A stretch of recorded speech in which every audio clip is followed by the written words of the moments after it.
मुंबई क्या शहर है। ये ऐसी जगह है जो सच में कभी सोती नहीं। यहाँ की एनर्जी एक करंट जैसी है, हमेशा बहती रहती है, हमेशा बजिंग। लोग पूरे इंडिया से आते हैं, सपनों से भरे हुए, बड़े बड़े सपने। उन्हें कुछ बड़ा करना है, उन्हें स्टार्स बनना है या बिजनेसमैन या बस एक बेहतर लाइफ पानी है। ये शहर सबका स्वागत खुले हाथों से करता है, या ऐसा लगता तो है। ये तुम्हें एक चांस देता है, ग्लोरी पाने का एक मौका। लेकिन मुंबई एक ऐसा शहर है जिसके कई चेहरे हैं, कुछ ब्राइट, कुछ अंधेरे में छिपे हुए। ये एक ऐसी जगह है जहां कुछ भी पॉसिबल लगता है, फिर भी हर चीज वैसी नहीं होती जैसी दिखती है। आसपास देखो और तुम्हें कॉन्ट्रास्ट्स दिखेंगे। ऊंची ऊंची स्काईस्क्रेपर्स आसमान को छूती है, सूरज की रोशनी में चमकती हुई। ये घर हैं अमीरों के, फेमस लोगों के, पावरफुल लोगों के। ठीक उनके बगल में कभी कभी तुम्हें बड़े बड़े स्लम्स मिलेंगे। ये लाखों लोगों के घर हैं जो हर दिन कड़ी मेहनत करते हैं। वो इस शहर की बैकबोन है, वो लोग जो इसे चलाते रहते हैं। फिर भी उनकी लाइफ चमक दमक से कोसों दूर है। यही मुंबई की सच्चाई है। दो दुनिया साथ साथ मौजूद हैं, अक्सर एक दूसरे को इग्नोर करती हुई। ये एक ऐसा शहर है जो तुम्हें on top of the world महसूस करा सकता है या भीड़ में खोया हुआ। ये शहर तुम्हें एक सीढ़ी देता है, तुम इस पर चढ़ सकते हो अगर तुम लकी हो, अगर तुम स्ट्रांग हो। कई लोग चढ़े हैं, कई लोग टॉप पर पहुंचे हैं, लेकिन कई दूसरों के लिए वो सीढ़ी बहुत ऊंची है या बहुत हिलती डुलती है। अपॉर्चुनिटीज हैं हाँ, लेकिन चैलेंजेस भी हैं। कंपटीशन बहुत ज्यादा है, लाइफ बहुत टफ हो सकती है। ये एक ऐसा शहर है जो तुम्हें टेस्ट करता है, तुम्हें तुम्हारे लिमिट्स तक पहुंचाता है। ये तुम्हें लाइफ को उसके सभी अलग अलग रंगों में देखने पर मजबूर करता है, अच्छा, बुरा और कॉम्प्लिकेटेड। ये एक टीचर है, कभी कभी बहुत सख्त, लेकिन फिर भी एक टीचर है। और इस फैले हुए कैओटिक मैजिकल शहर में हमारी कहानी शुरू होती है। ये कहानी है दो नौजवानों की। वो एक ही मुंबई में रहते हैं, लेकिन उनकी दुनियाएं जमीन आसमान का फर्क रखती हैं। एक के पास वो सब कुछ है जो पैसा खरीद सकता है, दूसरे के पास ऐसे सपने हैं जो पैसा नहीं खरीद सकता। उनके रास्ते टकराने वाले हैं। जब ऐसा होगा तो क्या होगा? क्या ये दो दुनियाएं एक दूसरे को समझ पाएंगी, या वो बस टकराएंगे और आगे बढ़ जाएंगी? आखिरकार ये मुंबई है, यहाँ कुछ भी हो सकता है, और अक्सर होता भी है जब तुम सबसे कम एक्सपेक्ट करते हो। मिलिए रायन कपूर से। उसका सरनेम ही बताता है पैसा, बहुत सारा पैसा। वो चांदी का चम्मच लेकर पैदा हुआ था, नहीं, सोने का, जिस पर हीरे जड़े हों। उसकी फैमिली देश के सबसे बड़े बिजनेस एम्पायर्स में से एक की मालिक थी। उनके पास सब कुछ था, मैंशंस, गाड़ियों के फ्लीट्स, प्राइवेट जेट्स। तुम नाम लो, रायन के पास वो था।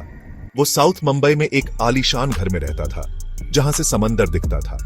उसका कमरा ज्यादातर लोगों के पूरे घरों से बड़ा था। Life for Ryan comforts, luxuries और अगली चीज क्या खरीदनी है, इसके एंडलेस चॉइसेस की एक सीरीज थी। उसे कभी किसी चीज के लिए पूछना नहीं पड़ा। वो चीज आमतौर पर उसके सोचने से पहले ही वहां होती थी। मेरे दिन ऐसी चीजों से भरे होते थे जिनके बारे में ज्यादातर लोग सिर्फ सपने देखते हैं। मैं एक फैंसी स्पोर्ट्स कार चलाता था, लेटेस्ट मॉडल ऑफ कोर्स। मैं डिजाइनर कपड़े पहनता था, जूते जिनकी कीमत एक फॉर्चून होती थी। मैं सबसे एक्सक्लूसिव क्लब्स में पार्टी करता था, ऐसी जगहें जहां आम लोग दरवाजे के अंदर भी नहीं जा सकते थे। मेरा फोन हमेशा सबसे नया होता था, मेरे गैजेट्स सबसे एडवांस्ड। ऊपर से देखने पर उसकी लाइफ परफेक्ट लगती थी, एक मूवी की तरह, एक बहुत महंगी मूवी। वो हैंडसम रिच किड था जिसके पास सपोजिटली सब कुछ था। लेकिन क्या सच में? ये बड़ा सवाल था, एक सवाल जो वो अक्सर शांत पलों में खुद से पूछता था। इतनी चमक दमक और ग्लैमर के बावजूद रायन अंदर से एक खालीपन महसूस करता था, एक ऐसा अकेलापन जिसे कितना भी पैसा भर नहीं सकता था। उसके कई एक्वेंटेंसेस थे, लोग जो उसके आसपास रहते थे, लेकिन क्या वो सच्चे दोस्त थे, या वो सिर्फ उसकी दौलत, उसके स्टेटस की तरफ अट्रैक्टेड थे? उसे शक था कि बात दूसरी वाली थी। वो मेरे जोक्स पर हंसते थे, बुरे वालों पर भी। वो मेरी हर बात से एग्री करते थे, लेकिन मुझे किसी असली चीज की, एक जेन्युइन कनेक्शन की चाहत थी। कोई जो मुझे, रायन को देखे, सिर्फ Ryan Kapoor the rich kid को नहीं। ये तड़प उसके दिल में एक कांस्टेंट दर्द थी। उसने इस खालीपन को अलग अलग तरीकों से भरने की कोशिश की। कभी कभी वो महंगी चीजों पर स्प्लर्ज करता, इस उम्मीद में कि नई खरीद का थ्रिल खुशी लाएगा। वो कभी टिकता नहीं था। कभी कभी वो बड़ी बड़ी पार्टीज देता, इस उम्मीद में कि भीड़ में कोई फ्रेंडली चेहरा मिल जाएगा। लेकिन सारे चेहरे एक जैसे लगते थे, मुस्कुराते हुए, सुपरफिशियल। उसे एक ऐसे दोस्त की तलाश थी जो ऑनेस्ट हो, जिसे उसके पिता के बैंक बैलेंस की परवाह न हो। एक दोस्त जो बस एक दोस्त हो। किसी सच्ची, किसी प्योर चीज की यह तलाश उसकी खामोश लड़ाई थी, जो आसान मुस्कुराहटों के दिखावे के पीछे छिपी थी। रायन कपूर का एक टिपिकल दिन देर से शुरू होता था। शायद किसी 5 स्टार होटल में ब्रंच या अपने प्राइवेट पूल में आराम से स्विम करना। दोपहर अक्सर हाई एंड मॉल्स में बीतती थी, ऐसी दुकानों में घूमते हुए जहां ऐसी चीजें बिकती थीं जो ज्यादातर लोग जिंदगी भर अफोर्ड नहीं कर सकते। या शायद वो रेस कोर्स जाता, एक ऐसी जगह जहां उसके पिता अक्सर जाते थे। उसके पास हर एक्सक्लूसिव चीज का एक्सेस था। रेस्टोरेंट्स में बेस्ट टेबल्स, इवेंट्स के वीआईपी पासेस, दूसरे अमीर और इन्फ्लुएंशियल लोगों की कंपनी। उसकी लाइफ सोशल एंगेजमेंट्स का एक व्हर्लविंड थी, हर एक पिछले वाले से ज्यादा डैज़लिंग। लेकिन कुछ समय बाद यह सब बहुत रिपेटिटिव, बहुत प्रेडिक्टेबल लगने लगा। मेरे सोशल सर्कल में लोग ज्यादातर मेरे जैसे थे या वैसा होने का नाटक करते थे। वो ब्रांड्स के बारे में बात करते थे, एग्जॉटिक लोकेशंस में हॉलिडेज के बारे में, स्टॉक मार्केट के बारे में। उनकी बातें शायद ही कभी गहरी चीजों को छूती थीं। सब कुछ बस अपीयरेंसेस मेंटेन करने के बारे में था, अपनी दौलत दिखाने के बारे में। रायन को अक्सर लगता था कि वो किसी नाटक में एक एक्टर है, सही लाइंस बोल रहा है, सही कॉस्ट्यूम पहने हुए। वो सोचता था कि क्या इस कांस्टेंट डिस्प्ले की दुनिया में कोई कभी सच में खुश महसूस करता है। उसने मुस्कुराहटें देखी, हंसी सुनी, लेकिन वो अक्सर खोखली लगती थी। किसी अनदेखे ऑडियंस के लिए एक परफॉर्मेंस। वो इस दिखावे से थक गया था। कभी कभी रायन हॉबीज में मीनिंग ढूंढने की कोशिश करता। उसने कुछ समय गिटार लेसन्स लिए, फिर उसने पेंटिंग ट्राई की। उसने एक फैंसी जिम भी ज्वाइन किया, इस उम्मीद में कि फिजिकल एक्सर्शन उसका दिमाग क्लियर कर देगा। लेकिन उसका इंटरेस्ट जल्दी ही खत्म हो जाता। कोई भी चीज ज्यादा देर तक उसका ध्यान नहीं खींच पाती थी। ये बस टेम्पररी डिस्ट्रैक्शंस थे, उस खालीपन का असली सोल्यूशन नहीं जो वो महसूस करता था। उसके पास किसी भी पैशन को परस्यू करने के रिसोर्सेज थे, लेकिन उसे ऐसा कोई पैशन नहीं मिला था जो सच में उसकी आत्मा से जुड़ता हो। वो बह रहा था, मटेरियल चीजों के समंदर में एक सहारा ढूंढ रहा था, लेकिन इमोशनल गरीबी थी। उसके अंदर के कॉन्फ्लिक्ट में और इजाफा करती थी उसकी फैमिली की एक्सपेक्टेशंस का बोझ। उसके पिता चाहते थे कि वो फैमिली बिजनेस ज्वाइन करे, एक दिन एम्पायर संभाले, सक्सेसफुल होने का, एक काबिल वारिस बनने का बहुत ज्यादा प्रेशर था। रायन श्योर नहीं था कि वो यही चाहता है। उसे उस फ्यूचर से फंसा हुआ महसूस होता था जो उसके लिए पहले से तय था, एक सुनहरा रास्ता जो पिंजरे जैसा लगता था। उसे आजादी की चाहत थी, खुद को डिस्कवर करने की आजादी, अपनी गलतियां करने की और लाइफ में अपना रास्ता ढूंढने की, अपने फैमिली नेम की लंबी परछाई से दूर। अब अपना फोकस बदलते हैं, मुंबई के एक दूसरे हिस्से में चलते हैं, एक जगह जिसका नाम है धारावी। यहां लाइफ बहुत अलग है। यहां रहता है मुन्ना शेख। मुन्ना के पास कोई मैंशन नहीं था। वो एक भीड़ भरी गली में एक छोटे से एक कमरे के घर में रहता था। गली पतली थी, जिंदगी की आवाजों से गूंजती रहती थी। बच्चे खेल रहे थे, फेरी वाले आवाज लगा रहे थे, पड़ोसी बातें कर रहे थे। उसका घर साधारण था, लेकिन उसमें एक खास तरह की गर्माहट थी। ये एक ऐसी जगह थी जहां हर इंच जगह कीमती थी और हर चीज की एक कहानी थी। मुन्ना छोटी चीजों की कीमत जानता था, ऐसी चीजें जिन्हें रायन ने शायद कभी नोटिस भी नहीं किया होगा। मेरे दिन जल्दी शुरू होते थे, बहुत जल्दी। मुझे अपनी फैमिली को सपोर्ट करने के लिए कड़ी मेहनत करनी पड़ती थी। मैं तरह तरह के छोटे मोटे काम करता था। कभी मैं चाय की दुकान पर काम करता, कभी लोकल मार्केट में सामान उठाने में मदद करता। मेरे हाथ कठोर हो गए थे, मेरी रोज की मेहनत का सबूत। धारावी में लाइफ एक कांस्टेंट स्ट्रगल थी। हर कदम पर चैलेंजेस थे, जगह की कमी, अनसर्टेन इनकम, बेसिक सुविधाओं के लिए लड़ाई। लेकिन मुन्ना ने इन सब का सामना एक शांत डिटर्मिनेशन के साथ किया। उसकी जिम्मेदारियां थीं और वो उनसे पीछे नहीं हटता था। वो समझता था कि लाइफ मेहनत और रेजिलियंस मांगती है, लेकिन मुन्ना की एक अपनी दुनिया थी, शब्दों की दुनिया। वो एक शायर था। शांत पलों में, आम तौर पर देर रात जब बस्ती शांत हो जाती थी, वो लिखता था। वो लिखता था जो वो अपने आसपास देखता था, स्ट्रगल्स, खुशियां, लोगों की रेजिलियंस। वो अपने सपनों के बारे में लिखता था, एक बेहतर कल की अपनी उम्मीदों के बारे में। उसकी कविताएं सिंपल, ऑनेस्ट और इमोशन से भरी होती थी। वो उसका एस्केप थी, दुनिया को समझने का उसका तरीका। उसके शब्दों में एक पावर थी जो दिल को छू सकती थी। वो अपनी आत्मा को अपनी छोटी पुरानी नोटबुक में उड़ेल देता था। मुश्किलों के बावजूद मुन्ना कड़वा नहीं था। उसमें एक ऑप्टिमिस्टिक स्पिरिट थी। वो छोटी चीजों में खुशी ढूंढ लेता था। दोस्तों के साथ एक हंसी, पड़ोसी का एक प्यार भरा शब्द, अपनी माँ के हाथ के खाने का स्वाद। धारावी में कम्युनिटी की एक मजबूत भावना थी।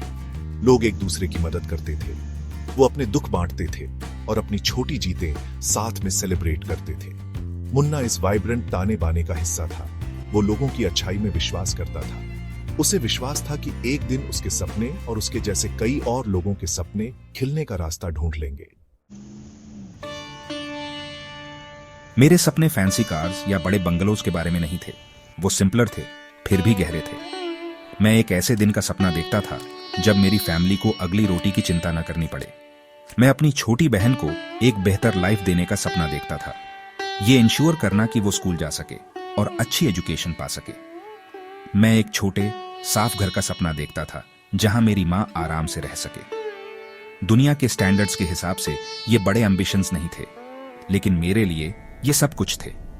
वो फ्यूल थे जो मुझे चलाते रहते थे हर मुश्किल दिन के बाद। मुन्ना ने इन सपनों को कसकर पकड़ रखा था। उसकी शायरी सिर्फ एक हॉबी से ज्यादा थी। वो उसकी आवाज थी। एक ऐसी दुनिया में जहां वो अक्सर अनसुना महसूस करता था, उसके शब्द उसके लिए बोलते थे। अपनी कविताओं के जरिए वो बस्ती में लाइफ की सच्चाइयों को, आम आदमी के स्ट्रगल्स को एक्सप्रेस करता था। लेकिन वो उम्मीद के बारे में, हिम्मत के बारे में, अटूट ह्यूमन स्पिरिट के बारे में भी लिखता था। मुझे उम्मीद है कि एक दिन मेरी कविताएं ज्यादा लोगों तक पहुंचेंगी। मुझे उम्मीद है कि वो लोगों को सोचने पर मजबूर करेंगी, उन्हें महसूस कराएंगी। मैं एक ऐसी दुनिया का सपना देखता हूं जहां आर्ट और शब्द दूरियों को पाट सकें और चेंज इंस्पायर कर सकें। मेरी नोटबुक मेरा खजाना है, मेरे एक्सपीरियंसेस की स्याही से भरी हुई। धारावी की लाइफ ने मुन्ना को बहुत कुछ सिखाया। उसने उसे कड़ी मेहनत की कीमत, परसेवरेंस का महत्व सिखाया। उसने उसे छोटे पलों में खुशी ढूंढना सिखाया। एक लंबे दिन के काम के बाद दोस्तों के साथ कटिंग चाय, गर्मी से राहत दिलाती मॉनसून की बारिश, कम्युनिटी सेलिब्रेशंस के दौरान त्योहारों की खुशी, ये वो पल थे जिन्हें वो चेरिश करता था। मैंने फैमिली और दोस्ती के रिश्तों को अप्रिशिएट करना सीखा, जो किसी भी मटेरियल दौलत से ज्यादा मजबूत और रिलायबल थे। ये छोटी छोटी खुशियां छोटे दियों की तरह थीं, जो मेरे अक्सर चैलेंजिंग रास्ते को रोशन करती थीं। मुन्ना का स्पिरिट अटूट था। वो मुश्किलों का सामना मुस्कुराहट के साथ करता था, या कम से कम हार न मानने के रिजॉल्व के साथ। वो जानता था कि लाइफ फेयर नहीं है, लेकिन वो जो कुछ उसके पास था उसमें बेस्ट करने में विश्वास करता था। वो अनएक्सपेक्टेड जगहों पर खूबसूरती देखता था, पतली गलियों में खेलते बच्चों की हंसी में, सूखने के लिए लटके रंगीन कपड़ों में, अपने पड़ोसियों की सॉलिडेरिटी में। मैं एक फाइटर हूं, अपने ही शांत तरीके से। मैं अपनी लड़ाइयां डिग्निटी और उम्मीद के साथ लड़ता हूं। मेरी आंखें हालांकि अक्सर मेरी लाइफ की कड़वी सच्चाइयों को दिखाती हैं, उनमें एक चमक भी है, एक बेहतर फ्यूचर का सपना। सेक्शन 6, दो दुनिया, एक शहर, इकोज और डिवाइड्स। रायन कपूर और मुन्ना शेख, दो नौजवान जो एक ही शहर मुंबई में रहते हैं, फिर भी उनकी लाइफ दिन और रात जितनी अलग थी। रायन के पास इतनी दौलत थी कि वो लगभग कोई भी टेंजिबल चीज खरीद सकता था। वो लग्जरी, कंफर्ट और एंडलेस चॉइसेस की दुनिया में रहता था। दूसरी तरफ मुन्ना के पास मटेरियल चीजों के मामले में बहुत कम था। वो स्ट्रगल, कड़ी मेहनत और लिमिटेड अपॉर्चुनिटीज की दुनिया में रहता था। रायन की चिंताएं मीनिंग और जेन्युइन कनेक्शन ढूंढने के बारे में थीं। मुन्ना की चिंताएं गुजारा करने और अपनी फैमिली के लिए एक बेहतर फ्यूचर सिक्योर करने के बारे में थीं। उनकी रोज की सच्चाइयां बिल्कुल अलग थीं। उनके घरों के बारे में सोचो। रायन का मैंशन अकेलेपन का किला था, स्पेशियस और ग्रैंड, लेकिन अक्सर शांत और अकेला। उसमें मैनिक्योर्ड लॉन्स और ऊंची दीवारें थीं जो उसे बाहर की दुनिया से अलग करती थीं। धारावी में मुन्ना का छोटा सा कमरा एक हलचल भरी, वाइब्रेंट कम्युनिटी का हिस्सा था। वो तंग था, शोरगुल वाला था और उसमें प्राइवेसी की कमी थी, लेकिन वो जिंदगी से भी भरा हुआ था, ह्यूमन कनेक्शन और शेयर्ड एक्सपीरियंसेस की आवाजों से। एक सोने के पिंजरे में रहता था, चीजों से घिरा हुआ। दूसरा इंसानियत के दिल में रहता था, लोगों से घिरा हुआ। दोनों एनवायरनमेंट्स ने उन्हें गहरे तरीकों से शेप किया, लाइफ पर अलग अलग पर्सपेक्टिव्स बनाए। फिर भी अगर तुम और गहराई से देखो, ऊपरी अंतरों से परे, तो तुम्हें कुछ सरप्राइजिंग सिमिलैरिटीज मिल सकती है। रायन और मोना दोनों कुछ ढूंढ रहे थे। रायन अपनी दौलत के बीच सच्ची दोस्ती और मकसद ढूंढ रहा था। उसे एक ऐसी लाइफ की चाहत थी जो ऑथेंटिक लगे। मुन्ना अपने स्ट्रगल्स के बीच अपॉर्चुनिटीज और अपने सपनों को पूरा करने का मौका ढूंढ रहा था। उसे डिग्निटी और सिक्योरिटी वाली लाइफ की चाहत थी। दोनों नौजवान थे, उम्मीदों और एस्पिरेशंस के साथ। दोनों अपनी अपनी दुनिया का प्रेशर महसूस करते थे। दोनों अपने अपने तरीकों से ड्रीमर्स थे, कुछ और ज्यादा की तलाश में। मुंबई शहर में उनकी दोनों दुनियाएं थी, फिर भी ये दुनिया शायद ही कभी एक दूसरे को छूती थी। अदृश्य दीवारें जो क्लास, हालात और परसेप्शन से बनी थी, उनके बीच ऊंची खड़ी थी। रायन की कार शायद धारावी की गलियों से तेजी से गुजर जाए, लेकिन वो शायद कभी मुन्ना को नहीं देखती। मुन्ना शायद एक ऊंची इमारतों को देखता जहां रायन रहता था, लेकिन वो एक दूर पहुंच से बाहर गैलेक्सी जैसी लगी थी। वो एक ही हवा में सांस लेता था, एक ही आसमान के नीचे रहती थी, लेकिन सोशल और इकोनॉमिक असमानता की एक गहरी फंसी थी। ये मुंबई का पैराडॉक्स था, लाखों की दुनिया का शहर जो अक्सर मिल जाती है, कभी कभार ही इंटरसेक्ट करती है। सेक्शन 7, द अनलाइकली इंटरसेक्शन, जब दुनियाएं टकराती हैं। और फिर एक दिन यूनिवर्स ने अपना एक छोटा सा खेल खेलने का फैसला किया। उसने तय किया कि ये दो पैरेलल लाइंस, रायन की और मोना की, इंटरसेक्ट करनी चाहिए। ये अनएक्सपेक्टेडली हुआ, जैसे लाइफ में ज्यादातर जरूरी चीजें होती हैं। रायन अपनी महंगी कार एक भीड़ भरे मार्केट एरिया से चला रहा था, एक ऐसी जगह जहां वो बहुत कम जाता था। वो इम्पेशेंट था, शायद थोड़ा खोया हुआ, डेफिनेटली अपने कंफर्ट जोन से बाहर। मुन्ना भी वहीं था, जल्दी में एक लोकल दुकानदार के लिए सामान उठाए हुए। वो कैओटिक ट्रैफिक से अपना रास्ता बनाने की कोशिश कर रहा था, अपने काम पर फोकस्ड। उनके रास्ते मिल रहे थे, डिटेल्स उतने इंपॉर्टेंट नहीं है। शायद रायन की कार थोड़ी ज्यादा पास आ गई, शायद मुन्ना अपने बोझ से दबा हुआ थोड़ा लड़खड़ा गया। इंपॉर्टेंट ये है कि एक इम्पैक्ट का पल था, कोई बड़ा एक्सीडेंट नहीं, थैंकफुली। लेकिन इतना कि डिसरप्शन हो जाए, इतना कि वो रुके, इतना कि वो एक दूसरे का सामना करें। रायन इरिटेटेड होकर अपनी एयर कंडीशन्ड कार से बाहर निकला। उसके महंगे सनग्लासेस उसकी आंखों को ढके हुए थे। मुन्ना घबराया हुआ और थोड़ा डरा हुआ उस शख्स को देखने लगा जो किसी दूसरे प्लेनेट का लगता था। टकराव के लिए मंच तैयार था। देख के चलो, तुम मेरी कार को डैमेज कर सकते थे। मैं तो बस निकलने की कोशिश कर रहा था। ये जगह हमेशा क्राउडेड रहती है। बातें हुई, शायद तीखी बातें। रायन, जिसे अपनी मनमानी करने की आदत थी, शायद एरोगेंस से बोला होगा, मुन्ना को उसकी केयरलेसनेस के लिए ब्लेम करते हुए। वो शायद डिसमिसिव रहा होगा, शोर और भीड़ से दूर जाने के लिए इम्पेशेंट। मुन्ना हालांकि शुरू में डर गया था, उसका अपना प्राइड था। उसने शायद जवाब दिया होगा, खुद को डिफेंड करते हुए, इतनी भीड़ भरी जगह में चलने की सच्चाइयों की ओर इशारा करते हुए। उनके अलग अलग बैकग्राउंड्स, लाइफ पर उनके अलग अलग पर्सपेक्टिव्स सामने आ गए। ये अमीर बनाम गरीब का एक क्लासिक केस था, एक मिसअंडरस्टैंडिंग जो प्रेजुडिस और असम्पशन से बढ़ी थी। अगली बार तुम्हें ज्यादा केयरफुल रहना चाहिए। तुम्हारे लिए कहना आसान है, अपनी फैंसी कार में बैठे हुए। कुछ पलों के लिए वो वहां खड़े रहे, अपनी अलग अलग मुंबई के दो रिप्रेजेंटेटिव्स, एक छोटे से कॉन्फ्लिक्ट में उलझे हुए। कोई अंडरस्टैंडिंग नहीं थी, कोई एम्पैथी नहीं थी, बस फ्रस्ट्रेशन और गुस्सा था। रायन ने एक क्लमजी स्लम ड्वेलर देखा, मुन्ना ने एक एरोगेंट रिच ब्रैट देखा। इनकाउंटर छोटा था, अनप्लेजेंट था और देखने में इनसिग्निफिकेंट था। रायन आखिरकार चला गया, इंसिडेंट को भूलने के लिए उत्सुक। मुन्ना अपने काम पर वापस चला गया, उसका दिल अभी भी तेजी से धड़क रहा था। लेकिन ये छोटी सी परेशान करने वाली इंटरेक्शन, कॉन्फ्लिक्ट की एक छोटी सी चिंगारी, असल में शुरुआत थी।